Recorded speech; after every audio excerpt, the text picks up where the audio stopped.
वाडा तालुक्यातील वावेघर परिसरात दगडखाणीतून बाहेर पडणाऱ्या हायवांच्या वाहतुकीमुळे निर्माण झालेल्या धूळ आणि प्रदूषणाला कंटाळून ग्रामस्थांनी तीव्र आंदोलन छेडले आहे.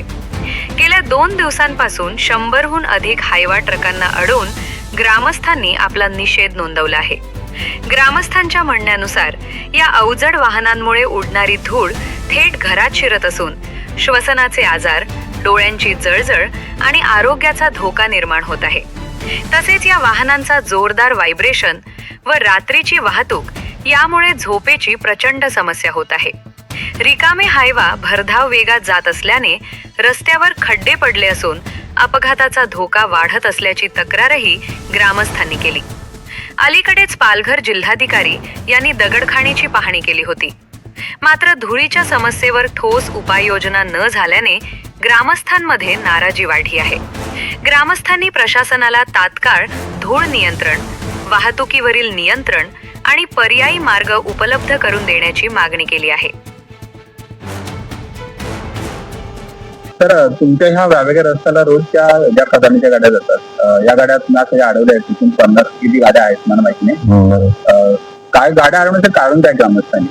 प्रदूषण, धूळ. महत्वाचं म्हणजे धूळ आहे. म्हणजे रस्त्याला जाण्याला येणाऱ्याला प्रत्येकाला त्रास होतो. शेजारी आता आमची घरं आहेत, डायरेक्ट घरामध्ये धूळ पोहोचते आतमध्ये आणि यांचं व्हायब्रेशन जास्त आहे. गोंगाट रात्रभर या रनिंग रात्रभर चालतात गाड्या, त्याच्यामुळे त्याचा खडबडाट चालू मध्ये झोप नाही व्यवस्थित लागत, सगळ्या गोष्टींचा त्रास होतो आणि यांचं ओव्हर स्पीड असते.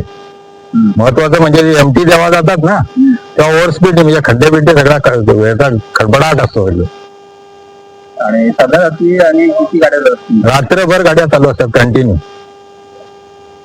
आज तुम्ही ग्रामस्थांनी हे करून मग कालपासून आहे तुमची मागणी एवढ्या प्रदूषण थांबलं पाहिजे. मग रस्त्याला पाणी मारणं एवढंच आहे ना. रस्त्याला खड्डे पडले ते खड्ड्यांचा पण त्रास आम्हाला होतो ना, डोळ्यामध्ये जातात डायरेक्ट.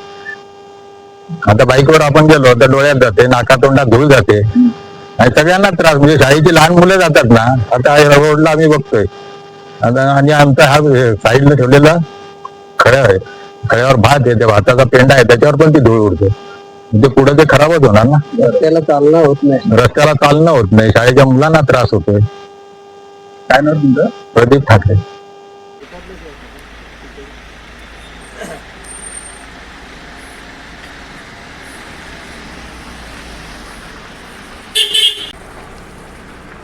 लढत